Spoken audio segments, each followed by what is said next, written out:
Hello again. This week we are back to Star Trek Discovery and The Good Place, which have both recently finished the run of their season, having both had a mid-season break. So let's start off with The Good Place. Once again, this has been a really brilliant show, really funny, and the sit bit of the sitcom has been interesting because the situation of the show keeps on changing. It keeps on wrong-footing you, and you wonder what the heck is going on. But I have really enjoyed it, and again, we're left on a somewhat spoilery cliff. I can't really talk to you about it unless you've seen it, so I'm not going to attempt to because I don't want to spoil anybody because it's such a good show and all the surprises are best left unknown coming into it.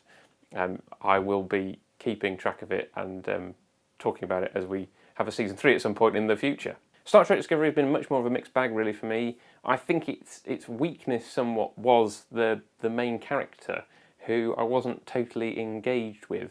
There were some interesting things that happened in it, and again, not wanting to do spoilers because I know particularly some of you Americans who would have had to have paid for it, whereas we who already have Netflix didn't have to pay for it over here and in the rest of the world.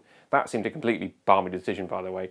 But I've seen a few friends kind of say, well, is it worth picking up? So I don't want to say anything spoilery at this point. So I think it was a bit of a mixed bag, and I'm not really sure where it's going next, because they had a story and they told that story, and now it's, yeah, where's it going next? But more the reason I bring it up is because something happened early in the second half of the season that referred back to something previously in Star Trek, or it appeared to, so I had to look it up. And I discovered that it referred back to an episode of Enterprise. So I went back and watched the episode. Probably not the best place to start with Enterprise, if you know what I'm talking about. But then that made me think, well, let's give this a try, even though I knew that it's supposed to be rubbish. And the thing is, I'm now at the end of... I've finished season 2. I'm halfway through the 4 seasons of the show, and I'm really enjoying it. So, if you're one of these people that is in that kind of majority that says it's rubbish, tell me, when's it supposed to get rubbish? Now, don't get me wrong, it has its ups and downs like any other Star Trek show, but they don't seem to be any worse. Maybe they're not better, but they don't seem to be any worse than any of those other shows. Now, it could be, because I haven't seen a great deal of the whole canon of Star Trek, that maybe the show was tired, and if you watched all of Star Trek up to that point, it was just more of the same. I don't know. I'm not going to bore you entirely with all the different Star Treks that I have and haven't watched. There's another video, an unlisted video that you can click on if you're really that interested. I mean, the main thing is that I'm really enjoying the characters for the most part. Yes, there's the odd duh factor, but again, that's no different from other Star Trek shows that I've watched. And conversely, I recently tried to get into Deep Space Nine, and that really hasn't done it for me. Maybe it's because it ran at the same time as Babylon 5, and I got into Babylon 5 a few years ago on DVD, and I really enjoy that show, and Deep Space Nine just seems to be doing the same kind of thing, but in the Star Trek universe, and hasn't grabbed me in anywhere near the same way that Babylon 5 did, even with its slightly less good first season. And like I said, I'm largely enjoying the Enterprise characters, but the same can't be said for the DS9 characters. Sisko in particular hasn't grabbed me, and although I enjoy some of the smaller characters like Bashir and Quark, and what there is of the overall storyline so far hasn't really grabbed me. So if you're a fan of DS9, do let me know. Do let me know if it's one of those things I have to persevere with. When does it start to get good? When does that arc that goes through the 7 years really kick in? Or maybe it's just not for me. And similarly, if you like Enterprise like me, do tell me in the comments below. If you don't, tell me where it's supposed to be rubbish. Tell me why I'm wrong. I love a bit of a Barney. That is fine. The other thing I want to briefly touch on this week is death, and particularly the death of Billy Graham. And I think it's fair to say that the majority of response to that on my social media, because I'm a Christian, it were people who were saddened, happy for him, being in heaven, as he often talked about himself.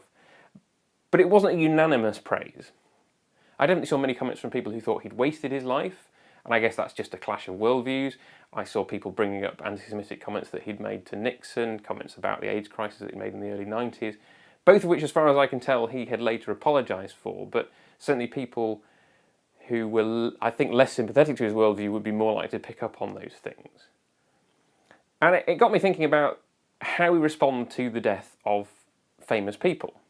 It seems to me more often that the people who we hear about who've died are actors and musicians and things like that, and generally the response is uniform, because it's people who liked them and loved them who are commenting and who are saddened. And generally, if you weren't aware of them or didn't know their work, you just don't comment. But it seems that for religious figures and politicians, that's different. Everybody has an opinion on what they stood for and what they did with their life. And I was reminded with Graham's death this week of the death of another famous figure, Margaret Thatcher. And that was coloured by where I grew up, because I grew up in Sheffield in the north of England, a Labour heartland, place where the Conservatives as a whole were hated. And I didn't really understand politics, but even at school, we had this thing where you would draw a picture of Margaret Thatcher on your hand. And this was after she had finished being PM. So it wasn't as it was a current issue. You would draw a picture of her on your hand, and then you'd draw a splodge on the other hand, and you'd go, here's Margaret Thatcher, toss her up and catch her, squishy, squashy, squishy, squashy, here's Margaret Thatcher. Now, I've no idea where that came from, and I've no idea how it made it into school. Somebody, clearly with an anti-Thatcher agenda, had taught it to their kid, and it just spread. But when she died, I was with a bunch of people who'd grown up in a different place and perhaps possibly had different political views. And the hatred that I saw outpouring on social media from people I'd grown up with, although the joy, in fact, that she died, but the hatred towards her, was not present in the people that I was with, which was an interesting contrast.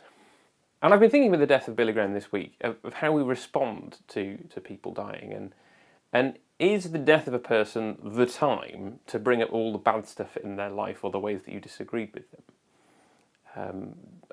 Maybe it's maybe you think it's the right time. Maybe we should have a balanced view of that person's life. But I wonder whether the immediate aftermath of that person's death is the right time to do that. I don't know. Please comment below and let me know what you think. When is the right time to assess a person's life? And that's it for this week. Please click above to subscribe, click over there for the last episode, and click over there for the next episode, or if this is the most recent episode, that will be a playlist of all the episodes in the series so far.